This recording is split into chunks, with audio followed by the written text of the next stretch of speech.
Bismillahirrahmanirrahim. Assalamualaikum warahmatullahi wabarakatuh. Nahmadu wa nasallu wa nassalamu ala rasulil karim, amma ba'd. Kalimat thayyibah dari kitab Muntakhab Ahadits. Abdullah bin Amr bin As radhiyallahu anhu meriwayatkan, aku mendengar Rasulullah SAW bersabda, pada hari kiamat Allah akan memilih seorang dari kalangan umatku di hadapan seluruh makhluk, dan 99 buku catatan amal akan dibuka di hadapannya. Setiap buku terbentang sejauh mata memandang. Lalu ia ditanya, apakah kamu mengingkari sesuatu dari catatan amalmu? Apakah para malaikatku yang telah ditetapkan menulis amal perbuatan ini telah menzalimimu?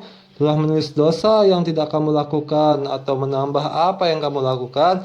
Dia menjawab, tidak. Tidak mungkin mengingkari, dan para malaikat tidak menzalimi.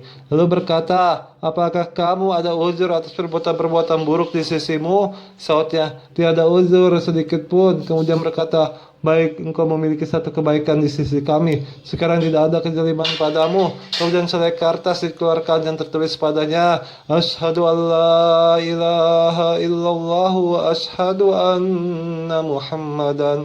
Allah berfirman, pergilah dan timbanglah amal kebaikan itu. Dia menjawab, apa gunanya kertas berisi tulisan ini dibanding daftar buku yang demikian banyak? Allah berfirman, kamu tidak akan dizalimi. Kemudian seluruh buku daftar itu diletakkan di satu timbangan, dan kertas yang berisikan tulisan diletakkan di atas timbangan yang lain. Maka catatan amal itu akan diterbangkan dengan berat selembar kertas itu, sedang hakikatnya tidak ada suatu benda yang akan membandingi nama Allah. Hadis riwayat Tirmizi, hadis hasan gharib, bab maaf maja fi man yamut, nomor 2629. Dari Abu Amrah Al-Ansari radhiyallahu anhu, Nabi sallallahu alaihi wasallam bersabda, siapapun hamba datang kepada Allah dan keyakinan atas la ilaha illallah dan aku adalah menjadi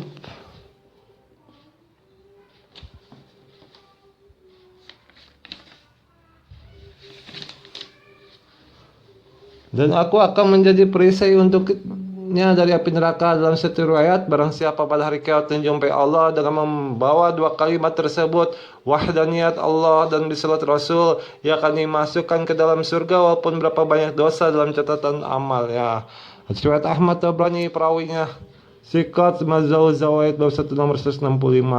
Catatan dalam memahami hadis Mubarak, pensyarah hadis telah menjelaskan hadis ini dan hadis yang serupa. Barang siapa datang ke hadapan Allah dan membawa wahdaniyah Allah dan risalah Rasul, sedang buku daftar amal penuh dosa, Allah akan memasukkannya ke dalam surga.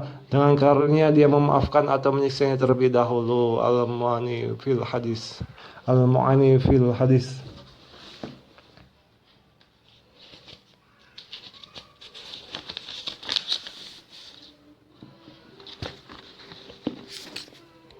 Keutamaan amal masjid.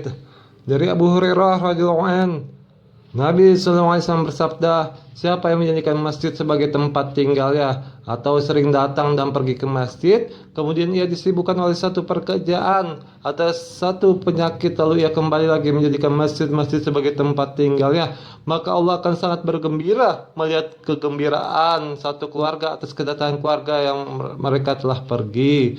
Riwayat Ibnu Khuzaimah bab 1 nomor 186.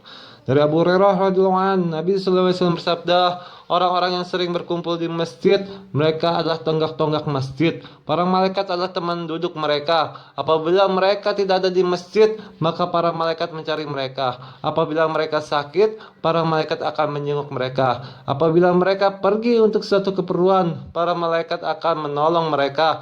Beliau sallallahu alaihi wasallam juga bersabda, orang yang duduk di masjid akan mendapatkan salah satu dari 3 perkara. Yang pertama, bertemu dengan saudara yang dapat diambil manfaat agama darinya. Yang kedua, ia akan mendapatkan pembicaraan hikmah. Yang ketiga, ia akan mendapatkan rahmat Allah. Hadis riwayat Ahmad bab 2 nomor 418. Aisyah radhiyallahu anha meriwayatkan, Rasulullah SAW memerintahkan pembangunan masjid di desa-desa dan agar masjid dibersihkan serta diberi wewangian. Hadis riwayat Abu Daud bab Ittikhadul Masajidi nomor 455. Dari Anas radhiyallahu an meriwayatkan bahwa ada seorang wanita yang biasa mengut kotoran di masjid kemudian meninggal dunia. Nabi SAW tidak diberitahu mengenai penguburannya. Nabi SAW bersabda, apabila salah seorang dari kalian meninggal dunia, beritahukanlah aku. Beliau SAW mensolati wanita itu dan bersabda, sungguhnya aku melihatnya di surga karena amalannya memunguti kotoran di masjid. Surat Tabrani dari kitab Mazwaul Zawaid. Bismillahirrahmanirrahim. Wahfid janahaka lil mu'minin. Allah Ta'ala berfirman, dan sayangilah merendahkan di kalangan orang-orang beriman. Allah Ta'ala berfirman, dan sayangilah merendahkanlah di kalangan orang-orang beriman. Quran Surat Al-Hijr ayat 88. Wasari'u ila magfiratin min rabbikum wa jannatin arduhas samawati wal ardu iddat lil muttaqin alladzina yunfikuna fis sarra'i wad dharra'i wal kadhibina al ghaiza wal 'afina 'anil nasi wallahu yuhibbul muhsinin. Allah Ta'ala berfirman, dan bersegeralah untuk mendapat ampunan dari Tuhanmu dan surga seluas langit dan bumi yang disediakan bagi orang-orang yang bertakwa, yaitu derajat yang disediakan untuk kaum muslimin yang menafkahkan harta mereka dalam keadaan suka ataupun susah di jalan Allah, dan yang menahan kemarahan mereka dan dapat memaafkan orang lain, dan Allah mencintai orang-orang yang berbuat baik seperti demikian. Quran Surat Ali Imran ayat 133 sampai 134.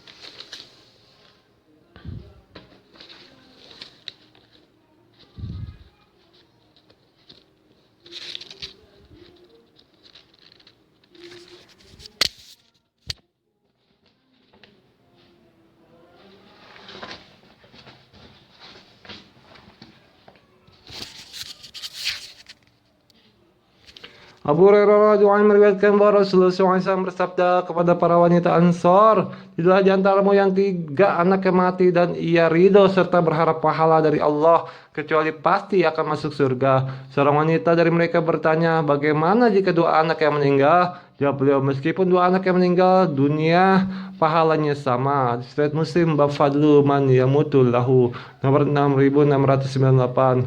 Dari Abdullah bin Amr bin As radhiyallahu anhu, Rasulullah SAW bersabda, sungguh Allah tidak meridai hambanya mukmin yang ditinggal oleh orang yang dikasihnya, dan ia bersabar dan berharap ridho dan pahalanya, dan mengatakan apa yang diperintahkan, misalkan mengucap inna lillahi wa inna ilaihi raji'un, kecuali Allah tidak akan rela membalasnya dengan yang lebih kecil daripada surga. Hadis riwayat Nasai bab sawabu man sabaro nomor 1802. Abdullah bin Amr radhiyallahu anhu meriwayatkan, aku bertanya, ya Rasulullah, beritahukanlah kepadaku tentang jihad dan ghazwah, berjuang di jalan Allah. Beliau bersabda, hai Abdullah bin Amr, jika engkau berjihad dengan sabar dan berharap pahala dari Allah, niscaya Allah akan membangkitkanmu pada hari kiamat dalam golongan orang yang bersabar dan berharap pahalanya. Tetapi jika engkau untuk dilihat dan untuk memperbanyak harta rampasan, Allah akan membangkit kamu pada hari kiamat dalam golongan orang yang riya dan memperbanyak harta rampasan. Maksudnya pada hari hisab akan diumumkan bahwa orang yang telah berjihad karena riya dan memperbanyak ghanimah. Hai Abdullah bin Amr, dalam keadaan niat apapun kamu berjihad atau dibunuh, dalam keadaan niat itulah dengan niat itulah Allah membangkitkanmu pada hari kiamat. Abu Daud bab man qatala litakuna nomor 2519.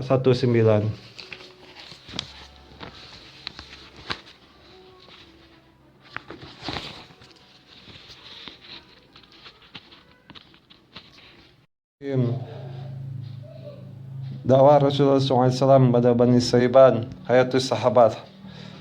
Diriwayatkan oleh Abu Nuaim dalam kitab Ad-Dalail halaman 96 dari Ibnu Abbas radhiyallahu anhu, dari Ali bin Abi Thalib radhiyallahu anhu, katanya, ketika Allah Azza wa Jalla memerintahkan nabinya supaya menawarkan dirinya agar dilindungi di hadapan kabilah-kabilah Arab, Rasulullah SAW keluar bersamaku dan Abu Bakar radhiyallahu anhu menuju Mina, sehingga kami sampai di suatu majelis di antara majelis-majelis orang Arab itu. Abu Bakar tampil ke depan dan memberi salam. Sejak dahulu Abu Bakar selalu tampil depan dalam semua kebaikan, dan ia merupakan seorang yang ahli dan tahu tentang mazhab. Abu Bakar bertanya, dari kaum manakah kalian? Mereka menjawab, dari Bani Rabi'ah. Tanya Abu Bakar, dari Bani Rabi'ah yang mana? Selanjutnya Ali menceritakan tentang panjang lebar dalam kisah tersebut. Ali berkata, kemudian kami duduk di majelis yang diliputi ketenangan dan kewibawaan. Di sana ada beberapa syekh yang mempunyai kedudukan dan kewibawaan. Abu Bakar tampil ke depan dan memberi salam. Tentang Abu Bakar adalah orang yang selalu berada di depan dalam setiap kebaikan. Dakwah Rasulullah SAW kepada Bani Saiban, kitab Hayatus Sahabah, diriwayatkan oleh Abu Nuaim dalam kitab Ad-Dalail halaman 96, dari Ibnu Abbas radhiyallahu anhu, dari Ali bin Abi Thalib radhiyallahu anhu, katakanlah ketika Allah Azza wa Jalla memerintahkan nabi-Nya supaya menawarkan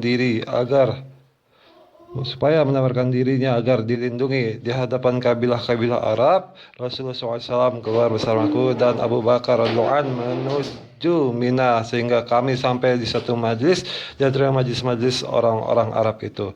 Abu Bakar tampil ke depan dan memberi salam. Sejak dahulu Abu Bakar selalu tampil di depan dalam semua kebaikan, dan ia merupakan seorang yang ahli dan tahu tentang nasab.